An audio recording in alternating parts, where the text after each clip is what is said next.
Boa noite a todos, todas e todas. Estamos aqui no segundo dia de nosso minicurso, né? Introdução à Etnobotânica, organizado pelo Grupo de Pesquisa POLARC, né? E o Programa de Pós-Graduação em Arqueologia da Universidade Federal do Piauí. E hoje, nesse segundo dia, eu vou falar, eu mesma, a Aline Gonçalves de Freitas, vou comentar um pouquinho com vocês sobre a temática da etnobotânica, né? Mas antes, eu gostaria de passar a palavra para a minha supervisora, a professora doutora Ana Luísa Menezes Lage do Nascimento, e em seguida a gente faz a apresentação. Por favor, Aninha.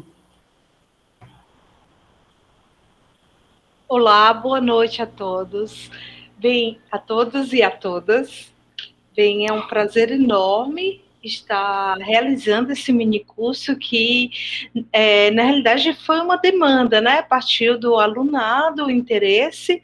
A professora Aline se prontificou em realizar, né? Eu estou aqui apenas com uma pequena contribuição, mas a Aline, de fato, que tomou todas as medidas e providências. Parabéns, Aline, por toda a organização. Grata. E aqui a participação do meu filho mais novo, né? Que bom. Eu peço Manda um beijo pro Vitor. Mando sim. Eu peço desculpa, mas ontem realmente eu não pude participar, eu não estar com vocês todos, eu já soube do sucesso que foi ontem, né? Mas eu não pude estar com vocês porque, de fato, eu tive problemas domiciliares para resolver e me impediram para estar aqui, né, nesse momento. Bem, do mais eu desejo de fato que todos tenham um momento maravilhoso, né? E parabéns, Aline, mais uma vez, parabéns a todos por esse evento, tá?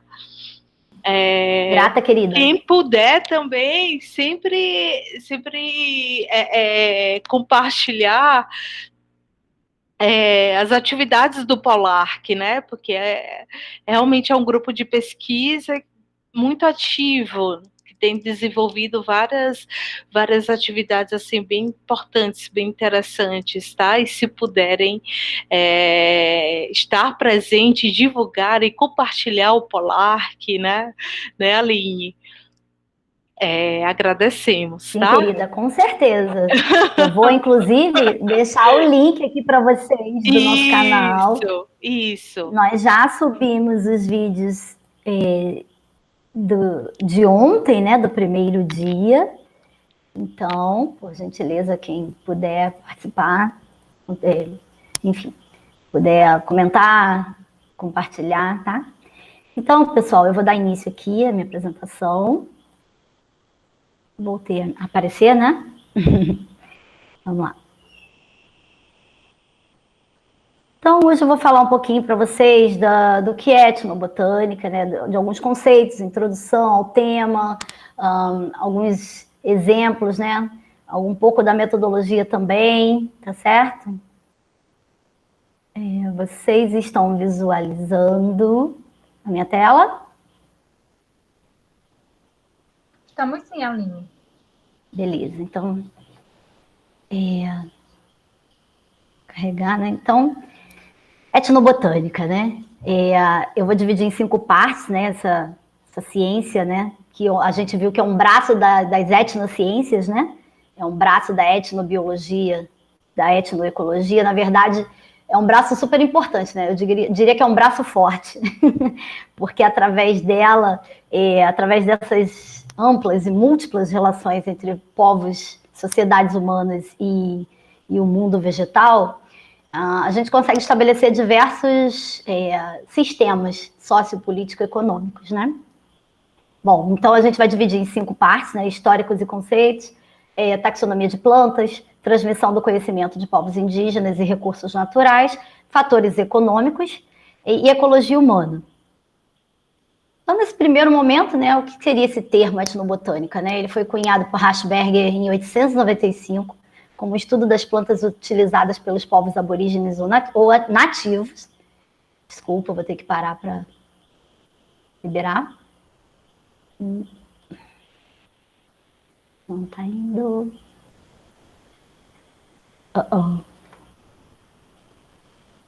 Eu devia ter dado esse link para outra pessoa gerir hoje, né? Bom, voltando. Então, a gente tem aqui esse conceito, né, cunhado por ele.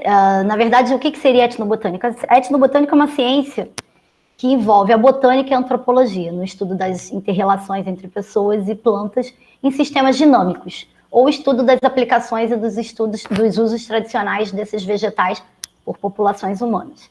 Então, a gente vem, ao longo da história da humanidade, né, a gente vem desenvolvendo essa relação intrínseca com o mundo vegetal, né? Então, a gente remonta aí o período paleolítico, né, onde os caçadores, coletores, pescadores sobreviviam e consumiam plantas silvestres, né?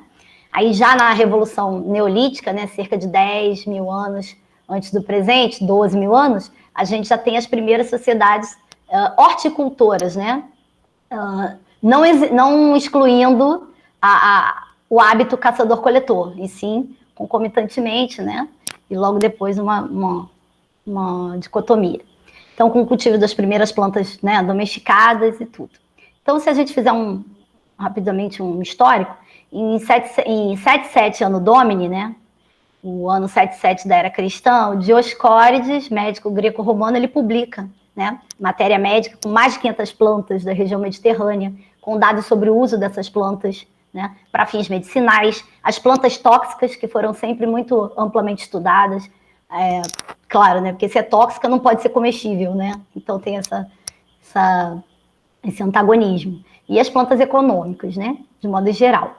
Então foi uma referência em etnobotânica até o final da Idade Média. Então lá na Idade Média, o Leonard Fuchs, um artista do Renascimento, ele publica De Historia Stirpium, um catálogo com 400 plantas nativas, né, da Alemanha e da Áustria.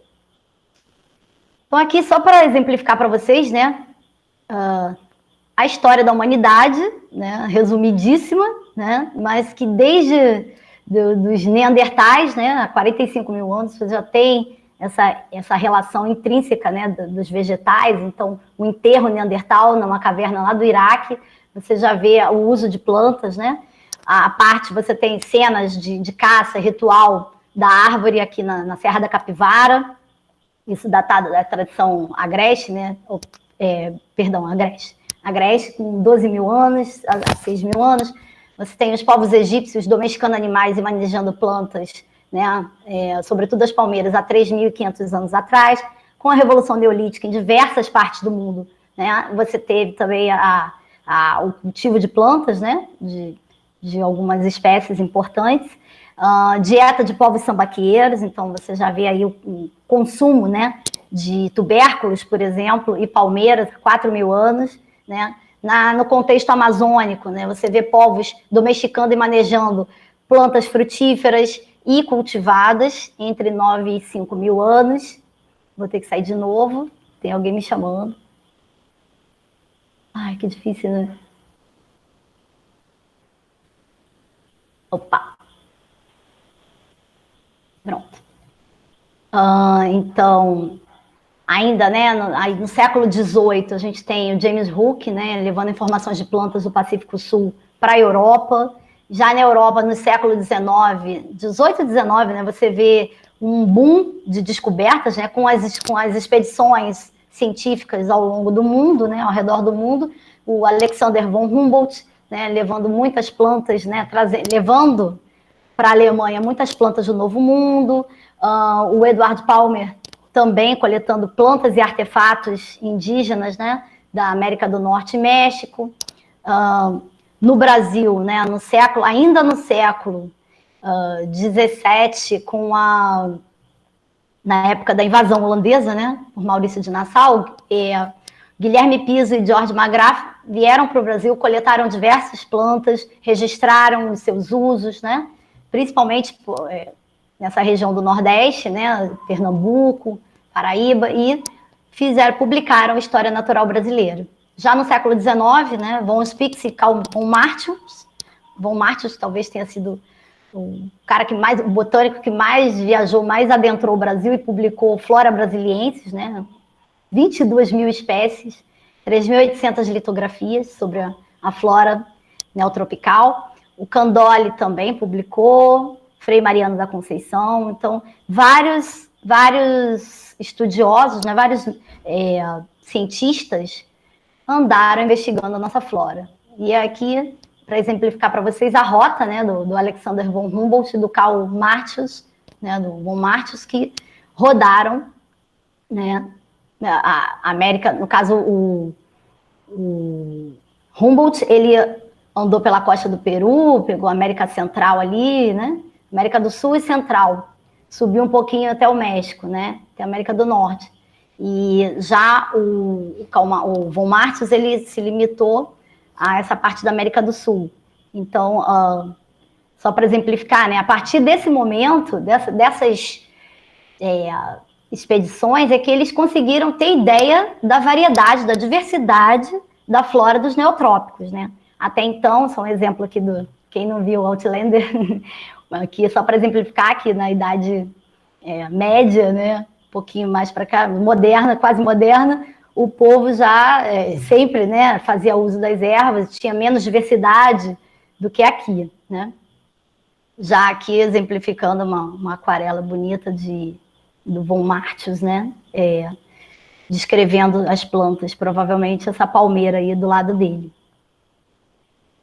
Uma outra pesquisa fundamental para o conhecimento etnobotânico no Brasil foram os trabalhos, né, incessantes do Barbosa Rodrigues, né, João Barbosa Rodrigues. E entre final do século XIX, início do século XX, ele realiza os primeiros trabalhos sobre botânica indígena, né? Então, ele trabalhou muito com as etnias, né, do Tupi, que falavam, né, Tupi-Guarani, né? Principalmente, na verdade, o Tupi antigo, né?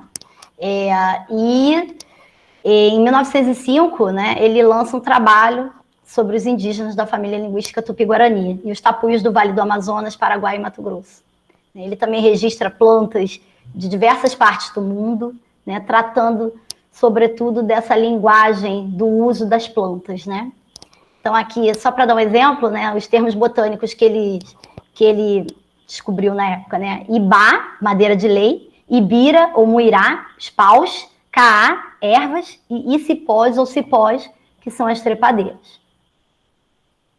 Então, até a década de 30, esse termo a etnobotânica era conhecida como botânica econômica, né? Tanto estudos antropológicos quanto etnológicos, e somente, né, nas últimas décadas do século passado se deu início a um estudo sistemático de etnobotânica e etnozoologia, como a Karen bem falou ontem para a gente, né? O estudo das interrelações entre os povos primitivos e as plantas, né, somando aquele elemento cultural, que é o que dá o caldo, né, começou a ferver na mente dos antropólogos e instigar cada vez mais as pesquisas etnobotânicas, né? Ainda lá em 63, o Carl Sauer, ele publica, né, Plantas cultivadas da América do Sul tropical. Lévi-Strauss também publicou Plantas silvestres da América do Sul tropical. Em 70, Robert Carneiro publicou O uso do solo e classificação da flora amazônica. Entre 70 e 80, Guilhem Prance, né, pesquisou, fez estudos etnobotânicos em 14 etnias indígenas da Amazônia, né, Brasil e Peru, e o Daryl Posey publicou o manejo da flora secundária, capoeiras e campos dos cerrados pelos índios caiapós. Então, a partir da década de 60, né, de 1960, é que houve um boom dessas pesquisas em etnobotânica no Brasil, culminando com a questão antropológica. Tudo veio daí, na verdade, né? Os primeiros trabalhos. Desculpa, eu tenho que voltar lá. Seguindo aqui.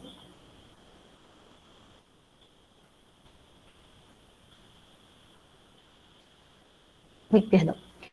Bem, então, atualmente, né, as pesquisas em etnobotânica, como a gente viu ontem, né, como é um ramo da etnobiologia e da etnoecologia, A gente viu que nos últimos anos está bem difundida, né, em várias regiões do Brasil e do mundo, né, sendo subsidiadas por representações regionais da Sociedade Brasileira de Etnobiologia e Etnoecologia.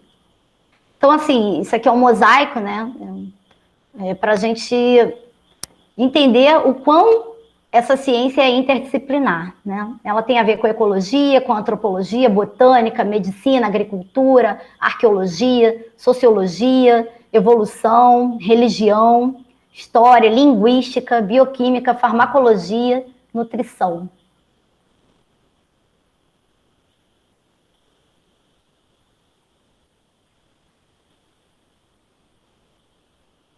Bem.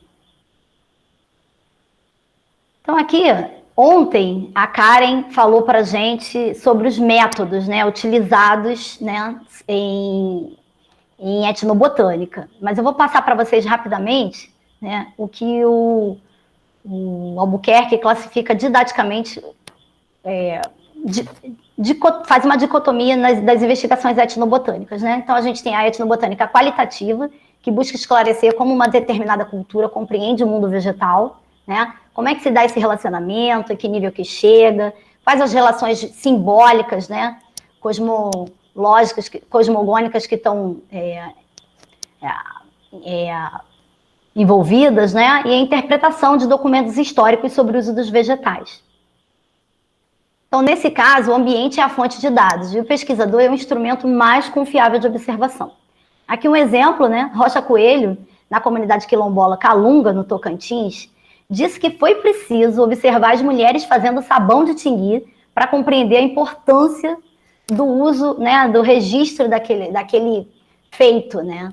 Então, não é só você entrevistar, é você observar, ter aquela a observação participativa, né? Confiança, aquela relação de confiança, de envolvimento entre o pesquisador e o objeto de pesquisa, as pessoas envolvidas naquele meio, certo? Já o método quantitativo, né, está envolvendo mais números, claro, né, são técnicas e ferramentas matemáticas para análise dos dados de uso de plantas, né, possibilitando comparar esses dados, fornecer maiores informações numéricas, né, tem aquela questão da validade amostral, da estatística, para ver se esse dado é confiável ou não. Mas, na verdade, se trabalha com as duas perspectivas, né?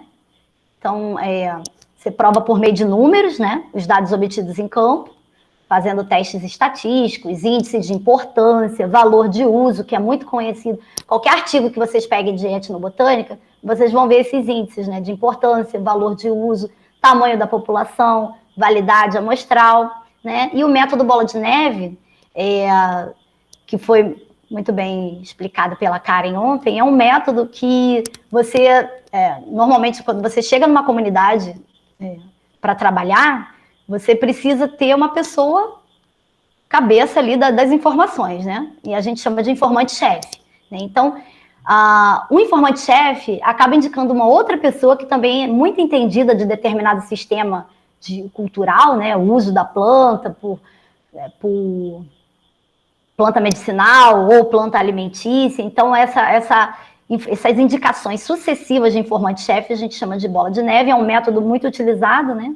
Então, aqui um exemplo, né? A gente tem um trabalho na comunidade das pessoas quebradeiras de coco-babaçu, na zona rural de Teresina, né? A gente, além da entrevista, a gente seleciona o número de pessoas a serem entrevistadas, existe um número mínimo, né? Como a Karen falou ontem. Por exemplo, se o tamanho populacional é 100, você tem que trabalhar com uma estatística de pelo menos 44 pessoas, porque é um número que vai te dar uma estatística confiável dos usos de determinadas plantas para aquele grupo social, né? Então, a gente busca saber quais plantas eram utilizadas, quais os grupos de pessoas, definir a categoria de uso, né? Ou as categorias. Então, uma planta, ela pode ser utilizada para mesma planta, né, para diversas categorias, medicinal, alimentícia, mágico-ritualística, e um conjunto de plantas vai ser dividido nessas categorias, né.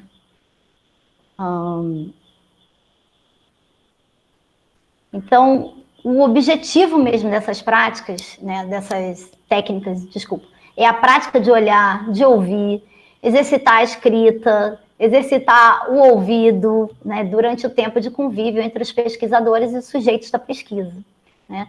Exercitar a alteridade, perceber e respeitar o outro, suas relações com os objetos, formas, histórias e lendas, né, o tempo e o espaço, registrar as percepções que você está tendo, né, daquele ambiente, daquele espaço, do tempo, certo? E em ambas as análises, né, a gente leva em consideração o grau de importância de certas espécies de plantas, né, de acordo com a frequência e consistência do seu uso. Existem plantas que possuem mais importância simbólica ou mesmo do uso, né, ou mesmo da economia que aquela planta traz para as comunidades que estão sendo trabalhadas, né? Então, por isso essa importância de trabalhar com as duas análises, para a gente poder também ver num sentido quantitativo o quanto aquela planta é mais frequente, né? Tem um uso mais frequente ou usos múltiplos frequentes. Então, aqui só exemplificando, né? A Karen falou ontem, só para exemplificar mesmo, a gente faz entrevista, a gente faz uso de gravadores de vídeo, faz turnê guiada, né, com os mateiros, usa estímulos visuais, né? A gente tátil, né? Uma pesquisa totalmente sinestésica, né? Você tem todos os sentidos voltados para aquela pesquisa. É o olhar, a audição, o tato, né? A percepção está muito envolvida na pesquisa. E aqui é um modelo de questionário que isso tem em qualquer manual de etnobotânica. Seguindo, a gente tem a lista livre, né? Tem um ordenamento de plantas de acordo com a preferência, tem o recall, né? 24 horas, você entrevista, você pega o entrevistado, faz uma lista de plantas que ele utilizou, né, nas últimas 24 horas. Então, é importante porque aquela informação está bem fresquinha na cabeça dele, então ele vai conseguir lembrar da maioria das plantas que ele utiliza, né, no dia a dia, e isso engrandece, né, enriquece os seus dados. O mapeamento comunitário, né, que reúne dados sobre os recursos naturais de determinada região geográfica. E se você for trabalhar com uma região, vendo o uso múltiplo de recursos naturais, no caso da Karen, ela pesquisa solo, planta, né, as comunidades humanas. Então, envolvem, né, ela pode trabalhar com essa questão do mapeamento comunitário, né, porque ela vai conseguir várias variáveis para poder desenvolver esse trabalho dela de pesquisa e gerar, possivelmente, mapas, né, de uso, manejo, cultivo, talvez, né? E existe um site, né, eu cheguei a tentar entrar, não consegui, mas eu depois pergunto até a Karen, chama-se Antropac, Etnopac, né, que faz análise de dados coletados durante o trabalho de campo na pesquisa. Mas eu realmente não consegui acessar o link, talvez estivesse fora do ar. E em campo, né? O que você precisa para um campo de etnobotânica, né? Você precisa estar com aqueles equipamentos básicos de campo, né? Caderneta, notebook, máquina fotográfica, gravador, GPS. Se for para uma mata, o ideal é levar um walkie-talkie, porque se houver distanciamento entre os pesquisadores, né? Para ficar mais fácil essa comunicação. Cartão de identificação, né, com tipo sanguíneo, enfim, procedimentos básicos de campo, kit de primeiros socorros. E para a coleta de material botânico, o ideal é você fazer no mínimo 3 coletas, né? As amostras precisam ser identificadas, né, por um botânico, então é essencial a presença de um botânico taxonomista no campo, né? Na ocasião da coleta, você precisa anotar todos os dados, né, enfim, de organográficos, né, da planta, né? Normalmente a gente coleta parte reprodutiva, né, que tem flores e frutos, deixando a vegetativa de lado, porque se você tem flores e frutos, a identificação se torna muito mais fácil. Morfologia foliar não é fácil. Bom, dados de coletas, né, precisam ser sempre anotados, né? E, mais uma vez aqui mostrando para vocês, o envolvimento etnobotânico com diversas áreas do conhecimento. Sociobiodiversidade, plantas medicinais, solos antropogênicos, plantas alimentícias, conservação da diversidade, da biodiversidade, origem da agricultura, plantas mágico-ritualísticas, plantas tóxicas, plantas de uso têxtil, comunidades tradicionais, né? Eu botei Amazônia, mas são todos os biomas, recursos naturais, plantas cultivadas. Então, os estudos etnobotânicos, né, eles resgatam elementos culturais, né, de concepções de mundos e valores referentes a cada sociedade estudada. Né? Se eu estou estudando uma comunidade indígena, a gente vai ter um conhecimento específico daquela comunidade, né, daquela etnia. Se a gente está estudando uma comunidade quilombola, também, né, provavelmente existem outras plantas que são utilizadas que os indígenas ou utilizam ou deixaram de utilizar, ou aprenderam, né? Os quilombolas também aprenderam com os indígenas, e, enfim, pode haver uma comunicação, uma permuta, né? Povos pesqueiros, caiçaras. Então, cada comunidade tradicional vai ter sua forma de usar e de manejar determinadas plantas, né? E realmente essa premissa se torna a base para qualquer eventual plano de manejo de determinada área, região. É muito importante se consultar as populações tradicionais. Então, aqui uma frase bacana, né, Só um minutinho, que alguém tocou aqui.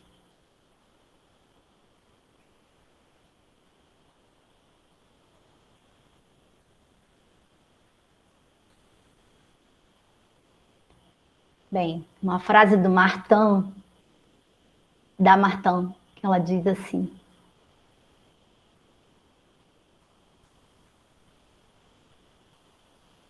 os conhecimentos etnobotânicos locais podem conservar uma parte integral dos sistemas culturais e ecológicos vivos, ajudando a sustentar o sentimento de estima por esses conhecimentos e as práticas culturais locais, fortalecendo também o vínculo entre as comunidades e o meio ambiente, né, no qual é imprescindível para a conservação dos recursos, né, só afirmando o que eu falei acima.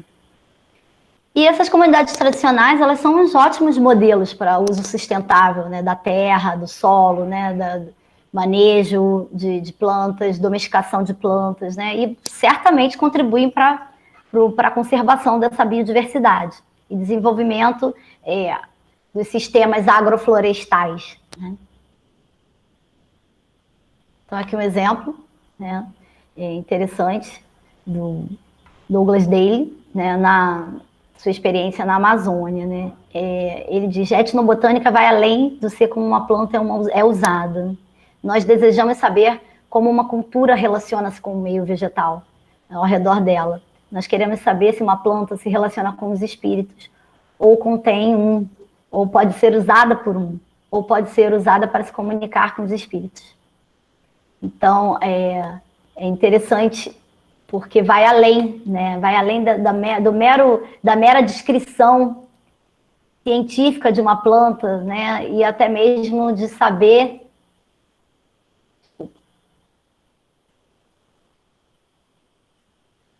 vai além de uma mera descrição de uma planta e de saber o seu uso, né? Ele quer realmente saber as implicâncias socioculturais dessas inter-relações, né?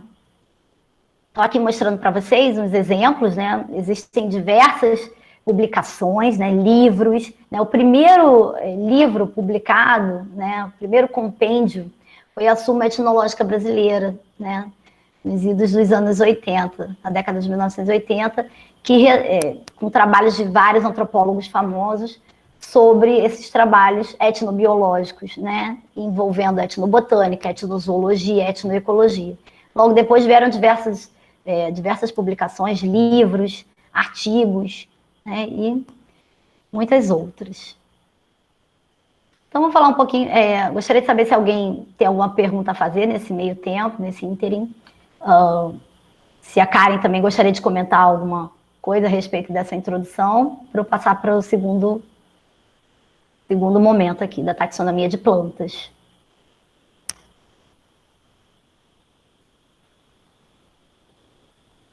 Pode falar no microfone? Oi, Aline. Oi. Eu queria só fazer uma complementação em relação ao que você ia me perguntar sobre o Anthropac, né? O Anthropac realmente tem um link, né? Onde a gente tem acesso a essa página desse programa. Aí a gente faz o download desse programa para fazer a análise desses dados. Como eu falei ontem, o Anthropac ele é muito utilizado para quem se utiliza da lista livre, tá? Um método aí de coleta de dados. E aí, esse método, né, quando a gente vai rodar esses dados nesse programa, é para verificar o nível de similaridade e ordenamento desses itens de domínio que foram elencados, né, ou ranqueados aí nessa lista livre. Por mais, está tudo tranquilo dentro do que você abordou até agora, e é só mesmo para complementar essa parte que você falou que ia me solicitar depois alguma informação sobre isso. Sim, eu esqueci até de avisar, né? Eu vou pedir para a Karen, ao final de cada etapa, para ela fazer um comentário, né? E a gente poder interagir também. Se vocês tiverem alguma pergunta já para fazer, algum comentário, fiquem à vontade, tá? A gente pode fazer isso mais dinâmico, não fica só, né? Só eu falando todo o tempo. Bom, devo seguir, então. Bem, então, nesse segundo momento, sobre taxonomia de plantas, eu queria falar um pouquinho para vocês sobre os sistemas de classificação de plantas, né? Existe o sistema de classificação científica e o sistema de classificação folk, ou popular, certo? E a gente costuma também sinonimizar de indígena, tá? A classificação científica de plantas, conhecida como taxonomia botânica, é o sistema de classificação, né? Que tem como objetivo organizar todos os componentes de vários reinos da natureza, né? No caso aqui a gente está falando do reino vegetal, reino plante, né? Então a gente agrupa, né, em níveis hierárquicos, né, em táxons, né, de filo, classe, ordem, família, gênero e espécie, né? Os mais importantes, né, são as famílias, gêneros e espécies botânicas, né? É o que a gente mais costuma trabalhar, o que a gente mais costuma ler, não é verdade? Então, a maioria das famílias de plantas, né, vão conter vários gêneros e esses gêneros vão conter várias espécies. Tá? As espécies de planta, elas são classificadas, né, pela forma, pela morfologia. Como eu falei para vocês, é muito importante, quando a gente coleta uma planta, que a gente colete a parte reprodutiva. Por quê?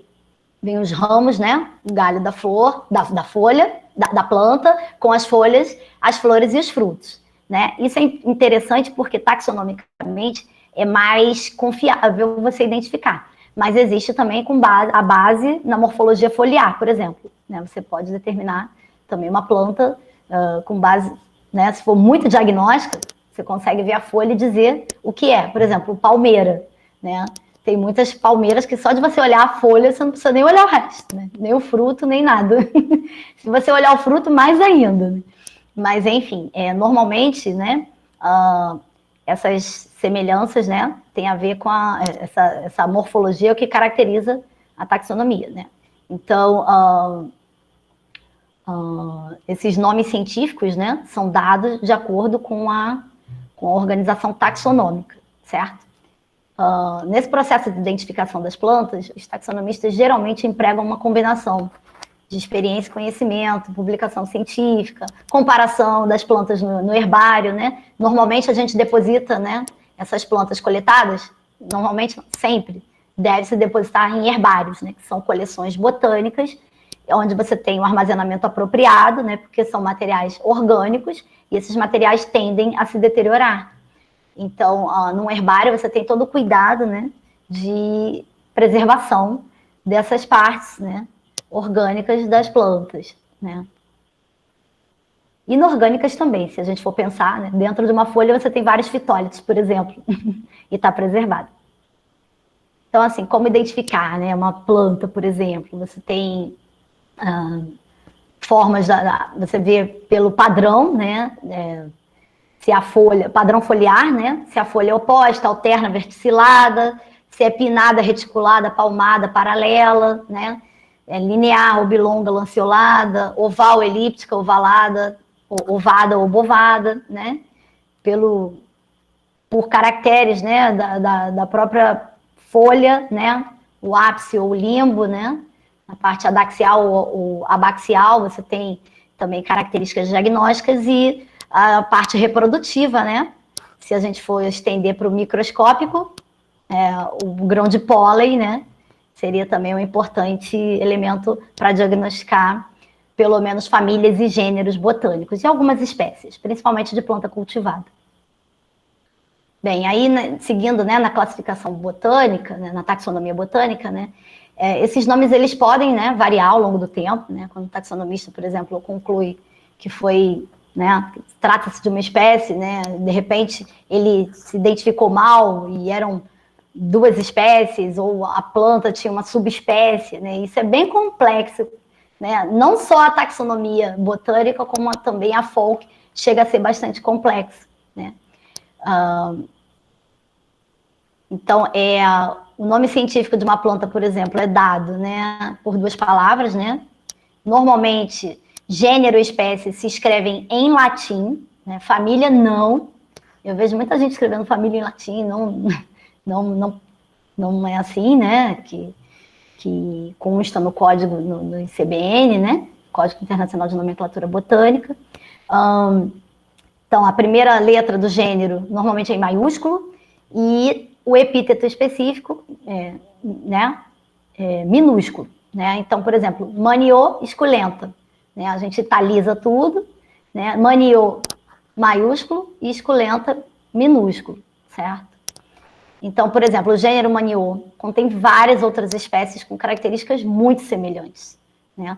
Todas compartilhando um antepassado em comum. E você tem outras espécies, a maniô dicotoma, a maniô utilíssima, a braquiloba, a pruinosa. E onde normalmente a gente armazena dados, né? Como eu falei para vocês, a gente cataloga, né? Bibliografa, digamos, essas plantas, né? E existem diversas fontes para consulta, né? As mais utilizadas, né? Pelo menos me corrija, Karen, se eu estiver falando uma besteira. Normalmente a gente utiliza o IPNI, né, que é o International Plant Name Index, o Index, a Flora do Brasil 2020, e Reflora, que é um projeto do Jardim Botânico. Para quem não sabe, o Jardim Botânico é o maior herbário do Brasil, né? Então ali você tem realmente muita planta tombada. O Museu Nacional é um dos grandes também. Eu estive no herbário do museu há um ano atrás. Agora eu acho que eu esqueci o número exato, mas são cerca de 30 mil plantas. Posso estar falando besteira. 30 mil, 40 mil tombadas lá. Estou falando besteira. São 130 mil plantas tombadas no Museu Nacional. Não sei do TEPB, né, do Graziela Barroso, mas é um herbário que eu já falei ontem, vou repetir, é super importante para o meio norte. É o maior herbário do meio norte. Contém uma flora riquíssima da Caatinga do Cerrado, né? E existem os checklists, né, as listas, né, para você conferir essa sistemática, né, bem complexa. Então, normalmente a gente se vale do Código Internacional de Nomenclatura Botânica, né? E existem esses bancos virtuais para consulta. Aí, quando a gente trata, né, da etnotaxonomia folk, né, da classificação indígena, né, de plantas, ou etnotaxonomia, né, cada sociedade, aí começa, né, na taxonomia, na sistemática, né, na taxonomia, a gente costuma obedecer regras de um Código Internacional de Nomenclatura Botânica. Quando a gente cai na nomenclatura indígena, ou folk, né, popular, a gente vê que cada sociedade desenvolveu sua própria nomenclatura. Então, por isso ela é bem complexa, né? Na verdade, esses sistemas, eles têm tanto da forma, da morfoecologia de determinada planta, como também do sistema cultural que está envolvido ali, né? Então, os sistemas de classificação indígena, eles usam várias características para identificar a planta. Já o sistema científico presta mais atenção nas flores e frutos. Bem, aí no caso da etnobotânica folk, né, da classificação folk, uma espécie pode corresponder a um único nome indígena, perdão, na comparação entre as duas, né, uma espécie pode corresponder a um único nome indígena, um nome indígena pode corresponder a mais de uma espécie, determinada pelos botânicos, uma espécie pode ser reconhecida por vários nomes indígenas, os nomes populares podem variar entre espécies cultivadas, né, então é meio que parece bem confuso, né? E, na verdade, eu acho bem complexo, mas é muito interessante, à medida que você...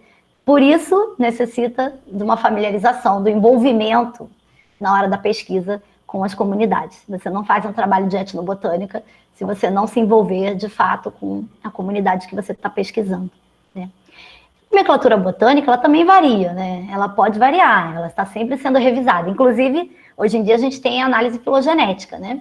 Então, a análise filogenética, ela bagunçou a organização linneana, né? Proposta há 3 séculos e meio, quase 4 séculos. Então, aqui, né, uns exemplos, né, de estudos etnobotânicos em comunidades indígenas. A gente tem o trabalho de Rodrigues, em 2001, na etnia Craô, Coutinho e colaboradores em 2002, com plantas medicinais com os indígenas do Maranhão, Moraes, né, e colaboradores de 2005, com as plantas medicinais usadas pelos índios Tapeba, no Ceará, né, e, de modo geral, todos evidenciaram uma ampla diversidade de espécies de plantas, né, utilizadas para fins medicinais, né, e certamente isso proporcionou um maior conhecimento, né, conhecimento sobre essa flora que está sendo utilizada. Os trabalhos de etnobotânica também contribuem com a sistemática, né, botânica. Bem, um outro exemplo, né,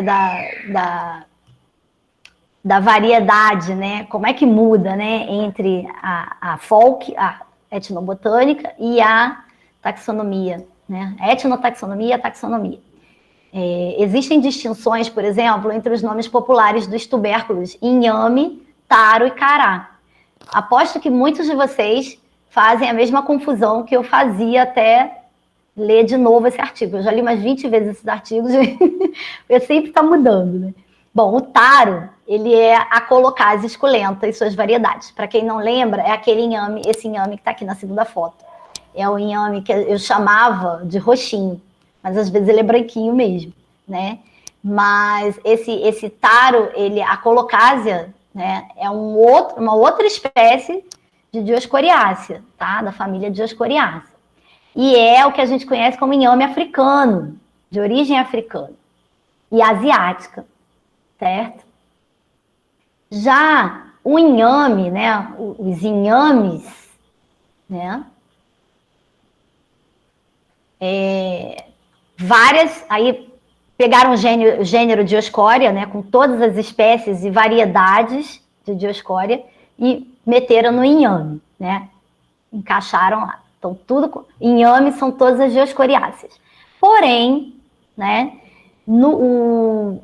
na região nordeste do Brasil, né, a gente tem o quê? O cará, não é isso? A gente conhece como cará. E realmente são essas variedades, né, de Dioscória, né, dessas espécies que eu apresentei aqui, que foram domesticadas por indígenas em áreas limítrofes entre o Brasil e as Guianas, mas que, né, de certa forma, tá regionalizado, não está muito espalhado, né? Um outro exemplo também interessante são o gênero Inga, né, que é o ingá, né, que é aquela arbórea que dá muito na beira de rio, tem a vagem, né, uma leguminosa. Elas são classificadas como mene ou mere, né, nas línguas do tronco linguístico tucano, do noroeste amazônico. E olha que variedade incrível, né, de nomenclatura indígena para as 4 espécies de Inga que foram descritas cientificamente. A Inga macrofila, a Inga edulis, a tibaldiana e a pesicifera. Né? Tucano tem a Busa mere, mere paca, Moara mere, Papuacu mere, Jatucuia varia também. Então, vocês veem que existe, né, uma riqueza muito grande, cultural, né? Porque cada planta vai ter uma relação, vocês vão ver mais à frente. Por exemplo, né, outro exemplo na própria Amazônica, na região amazônica também, com látex, né, de uma planta chamada amapá. Amapá, quer dizer, o nome popular amapá, ele corresponde a 2 espécies, na verdade 3 espécies, né, 2 famílias botânicas, que é a Apocynaceae e a Moraceae, são chamadas de amapá. O látex dessas plantas é comestível, né, inclusive amplamente utilizado, né, para uso medicinal, né, e também alimentício. No caso do amapá amargo, que são as espécies de Apocynaceae, né, eles possuem alcaloides, né, na sua folha. Então, alcaloide lembra o quê? Medicina, né? Então, essas plantas possuem alto poder terapêutico, né? Já o Amapá doce, ele tem mais propriedades nutritivas, né? Cálcio, ferro, magnésio. E aí, dada a importância, a diversidade, né, e o conhecimento indígena sobre essas variedades, é isso que mais me impressiona. Acho que a todos nós, né? Um outro exemplo interessante também, ainda no contexto lá do Barbosa Rodrigues, né, no início do século XX, ele descreveu detalhadamente alguns termos botânicos utilizados pelos indígenas do Tupi Antigo, né, de acordo com as partes das plantas. Então, você vê, a planta, por exemplo, raiz, sapó, tronco, upi, folha, obi, flor, iboti, ou iboti, né, galho, tacangue, fruto, uá, iuá, ibá, sementes, aim, espinho, iu, né? Já no emprego das plantas, então a floresta virgem, caeté, esses nomes que eu vou falando por aqui, vocês provavelmente já ouviram falar, né? Muitos de vocês, e realmente tem toda uma tradução, um significado e um uso, né? Uma utilidade, né? Das matas, caá, né, dos campos, Inhum, das matas de nova aparição, Capoé, para as roças, Có, plantações, Corupaua, né? Até gêneros de posição incerta, eles conseguem também chamar, eles chamam de Ibau, Mira, né, Caá, eles não sabem e dão esse mesmo nome, né? Plantas caracterizadas pelo fruto, Ibá, Iuá, Uá, Iuaçu, fruta grande. Açu a gente sabe, essa terminologia é mais conhecida, né, da gente. Outras plantas também caracterizadas por sua madeira, ibira, imbira, né, ou mira, muirá. Então, mira, queitiá, né, o pau manchado, centrolóbio. Árvores com tronco reto, né, ou ereto. Iuá, ibá, ubá, iucuba, né. Tem a ucuúba, né, que é uma árvore famosa, né, a Myristica surinamensis, essa que eu botei acima. Aí do grupo Caá, são as ervas, folhas e plantas, né? Caapeua, né? A folha chata de Cisampelos pereira. O grupo dos cipós, de trepadeiras ou lianas, né? É o cipotaia, cipó que queima. A cicaá, as plantas medicinais para doentes que sentem alguma dor. Então, vocês veem que toda a nomenclatura tem um significado linguístico, né? Importante para eles, para essas comunidades, no caso das indígenas. E aqui, olha que interessante, até uma nomenclatura, né, até uma sistemática botânica eles têm. Grupo Araticu, que é a família Anonácea, conhecida pelas frutas graviola, Araticum, noni, né? Então, o ará é arara e o ticu é massa, ou seja, comida de arara, né? Provavelmente, né, essa interação das plantas com os animais, né, levaram essa nomenclatura, né? Então, aqui a gente tem exemplos do gênero Araticu, ponhé, rasteiro, a nona magrave, tem a sinonímia com a taxonomia, né, botânica. O Araticu pauá, já é o Araticu que dá em rio, na beira de rio, provavelmente aí a nona palustris, né? E por aí vai, existem diversas denominações, né? Já saindo um pouco do contexto amazônico e indo lá para o sul do país, a gente tem os trabalhos do Moacir Averroes, né? Com etnobotânica, ele trabalhou muito tempo com os indígenas caingangue, né? Um trabalho bacana, onde, né, ele viu que o conhecimento caingangue é amplo, se relaciona diretamente com sua mitologia, cosmologia, organização social, sistemas de cura, alimentação, e a parte importante e essencial da cultura como um todo, né?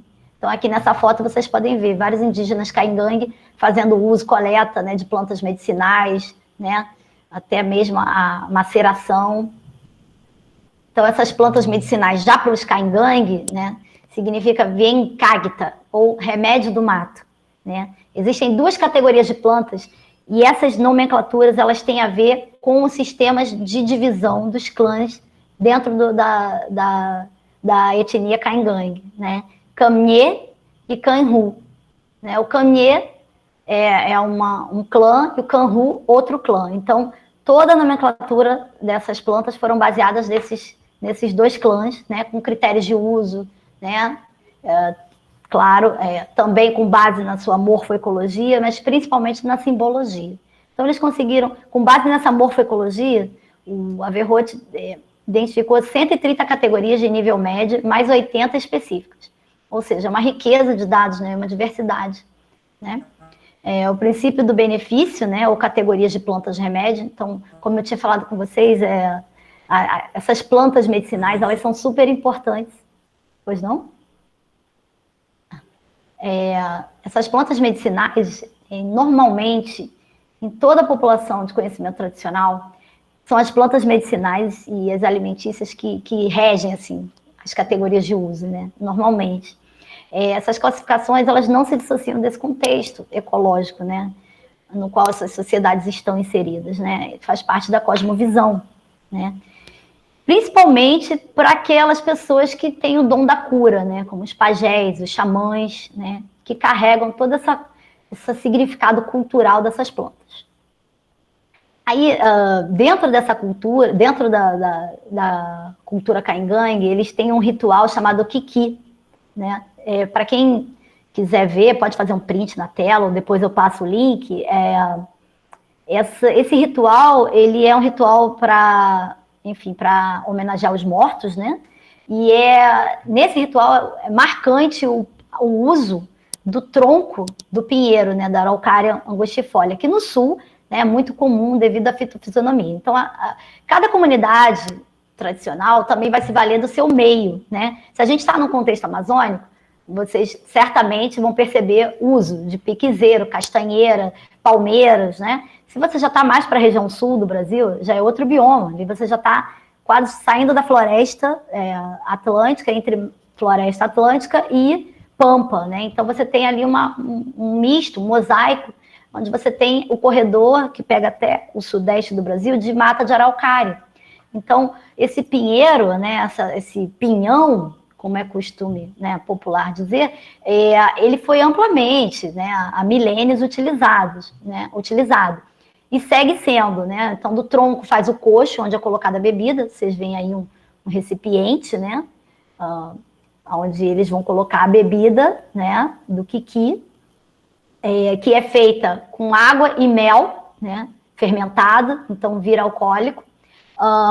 Com carvão, pinta a máscara das pessoas que são metade camê, né? E seus ramos são colocados nessa foto em cima à direita. Você vê o ramo da folha, né, da araucária sendo colocada na sepultura dos mortos Kamhe. Kamhe significa branco, né? Então as plantas de cor clara são utilizadas para esse ritual. Já as plantas de cor escura são utilizadas no ritual dos mortos do clã dos Kanhu, certo? Então, eles usam carvão de 7 sangrias, né, que é uma simplocácea, o urucum, para pintar, que é escura, vermelho. Então, é utilizado o genipapo, né, que é o que dá o tom azulado, amarronzado e preto, né? E, de acordo com Fogueran, todas as plantas são remédio. Falou da cabriúva como sendo canhu, aqui é um relato de um dos indígenas, né? Falou da cabriúva como sendo canhu e o tarumã como sendo camê. As plantas escuras ou pretas são canhu e as claras ou brancas são camê. Então, aqui mais um exemplo, né? Até do modo de vida deles. Né? Então, a palha está sendo utilizada, né? Não só a palha das palmeiras, né? No sul é muito comum butiá, né? A ocorrência de butiá e de uma outra que eu esqueci agora, já vou ver para vocês. Então, eles utilizavam essas folhas para fazer os abrigos, né? As casas eram no passado, né? No passado, já da época do contato europeu para cá, né? As casas eram subterrâneas, depois passaram a fazer casas mais, enfim, usando a palha, casas mais na superfície, tá? E hoje em dia eles fazem casa de alvenaria mesmo. Então, assim, só para exemplificar essa morfologia dos vegetais, eu vou parar às 19h30, tá? Já está acabando essa parte. Só para exemplificar a morfologia dos vegetais, né, vocês veem uma variedade de nomenclatura, né? As partes das plantas possuem esse significado cultural, né? Usam as mesmas palavras para significados distintos, né? Por exemplo, cá pode ser árvore, madeira, pau, mas também pode ser mosquito, né? Canhê pode ser fruto, é fruto, mas samambaia é pri, canhê, mag. A samambaia a gente sabe que não é planta frutífera, é uma planta, né, uma criptógama, né? Ela só tem os soros, de onde tem os esporos. Então, isso provavelmente tem a ver com essa morfologia mesmo, né? O que eles chamam de fruto. E canhê também significa olho, né? Então, tem a ver também com a forma circular, né? Ovalada. E outro exemplo, né, são as sementes, que tem um significado cultural fortíssimo para os povos caingangue, né? Primeiro que elas servem para artesanal, né? Para uso artesanal, que são as taquaras. Taquara, para quem não sabe, é um bambu, né? É chamado de van. E a importância agrícola, né? O milho, feijão, a moranga e a abóbora. Aí o milho é gan, o feijão é ragró, moranga é perropê e a abóbora é perro. Então aí todo o trabalho, né, de trançado, de cestaria, feito pelos caingangue, utilização desse material, né, dessa matéria, desses recursos vegetais, né? Aqui só para exemplificar, né, o tanto de plantas, né, e seus nomes, né, em sua classificação indígena. E as categorias de uso, né? A gente vem falando desde ontem, né, a professora Karen bem comentou, sobre as categorias de uso, né, de plantas na etnobotânica.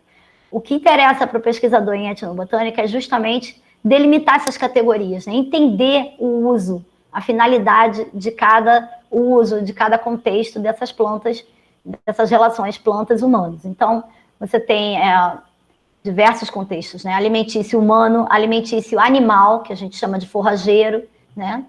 Que serve para alimentar o gado, enfim, caprinos, ovinos, bovinos, suínos, né? A planta utilizada como combustível, as plantas utilizadas para construção civil, para uso naval também, construção naval, plantas de uso medicinal, usos têxteis, né? Uso químico, né? Os óleos, resinas, corantes, tintas, ceras, né? Usos culturais diversos, usos ambientais e recursos genéticos. Então, essa classificação em categorias ela é útil para a gente ter essas informações numa base de dados para consulta, né? Consultas posteriores e uma facilitação desses dados sobre plantas úteis.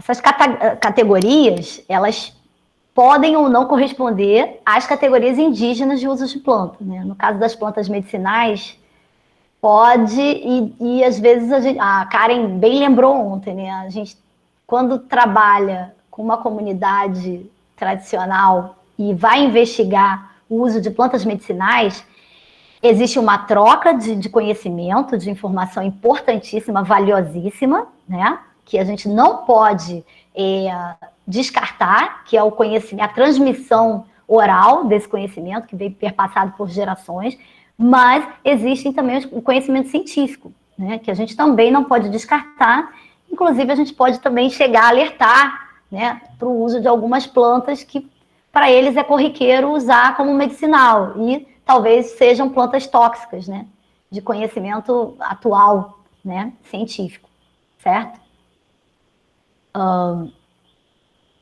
Aqui, já finalizando essa parte dos caingangue, né, eles usam para uso alimentício o pinhão, o gerivá, lembrei, a palmeira gerivá, né, o palmito, o butiá, a guabiroba, né, que é mirtácea, jacaratiá, jabuticaba, guamirim, araticum, guaçatonga,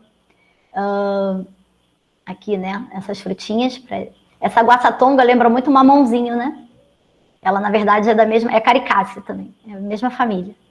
Para agricultura, milho, o feijão, as abóboras de moranga, cabaça, né, que é a lagenária, certo? Para pesca, é muito comum, amplamente utilizado. Sempre que eu falo em timbó, eu lembro da Carol, e ela está aqui me assistindo. Cipó-timbó. Na verdade, existem várias plantas, tá? Várias espécies conhecidas, né, da taxonomia botânica, conhecidas como timbó, certo? A maioria delas, né, possui esse veneno, né? Que eu acho que é tóxico para os humanos também, né? Mas eles, no caso, envenenam os peixinhos vão comer parte dessa planta, e aí, na hora, o efeito é meio que instantâneo, né? Já passam a boiar, isso facilita a pesca, né? A casca de algumas árvores também servem como esse tipo de envenenamento, né? Plantas tóxicas. Em termos de artesanato e cestaria, eles utilizam muito bambu taquara, cipó de São João, cambuatá, o tucum. A palha das palmeiras são bem resistentes, né? Muitos de vocês conhecem. Cosmético, uso doméstico, eles usam sabão de gravatá, que é uma bromélia, que aqui no Nordeste é muito comum, né? É o caroatá, ou croatá, ou gravatá. É uma planta altamente resistente, né? Inclusive o cipó, dá para extrair a fibra dela também. Nesse caso, eles utilizam o sabão, que eu imagino que seja tipo a baba, o miolo da aloe vera, né? Construção, eles utilizam muitas palmeiras, né? O jerivá e o butiá, e uso medicinal diversas plantas. Isso aí exemplificando para vocês. E aí fica uma reflexão, né? A gente já vai terminar essa parte. As pesquisas botânicas, a partir dos trabalhos de Linneu e, posteriormente, influência de Lamarck e Darwin, né? Foram incorporando a ideia do evolucionismo e, gradativamente, traçaram esse percurso que desencadeou na filogenia, né? Cladística, na filogenética. Um dos temas mais apaixonantes da biologia contemporânea está relacionado aos problemas propostos pela cladística, ou aqueles tipos de classificação que exclui qualquer noção de semelhança entre os seres vivos, né? Cada vez mais a filogenética aponta, né? A gente pode citar alguns exemplos aqui. E trabalha apenas com base nas ramificações evolutivas. Até que ponto isso tudo é certo, né? Será que a análise filogenética é mais valiosa, mais importante que a taxonomia Folk, por exemplo? Então, já finalizando, né? Quais os tipos de informação, né? Como coletar uma informação etnobotânica? Né? Do que a gente extrai tudo isso, né? Bom, existem diversos tipos de informação, como a gente vem vendo desde ontem com a Karen, né? A gente precisa saber, primariamente, o uso de determinada planta ou os múltiplos usos de determinada planta, os nomes locais e suas variações, as interpretações e associações simbólicas, o sistema de classificação de plantas, tipo de vegetação, para poder correlacionar, e o conhecimento das plantas, ele está distribuído em uma comunidade, né, de acordo com a transmissão desse conhecimento. Por exemplo, mais lá na frente a gente vai ver, uma comunidade onde a gente tem pessoas mais idosas, certamente, pelo tempo de convívio, de uso, né, essas pessoas vão ter muito mais conhecimento que as pessoas mais jovens, né? Não excluindo um conhecimento do pessoal mais jovem, mas que pelo tempo, pelas características de uso, de convívio, de relação, inter-relação, essas pessoas provavelmente já adquiriram mais sabedoria, mais conhecimento em relação ao universo vegetal. Ao passo que, entre homens e mulheres, né, isso tudo, quem mostra, são dados da etnobotânica quantitativa, viu? São amostras, né, de populações onde foram feitos estudos estatísticos que comprovam isso que eu estou dizendo aqui para vocês. Então, entre os homens e mulheres, é sabido também que as mulheres, né, por, né, talvez muito mais manejo de determinados vegetais, conheça mais plantas, mais diversidades, né, mais tipos de plantas utilizadas que os homens, tá? E antes de iniciar qualquer estudo, é importante considerar, né, o objetivo que a pesquisa tem, né? Uma hipótese de trabalho, uma hipótese de pesquisa bem definida, vai responder, vai ajudar no problema final, né? Problema a ser respondido. Então é isso, por enquanto a gente para por aqui. Eu vou deixar de gravar. Um minutinho.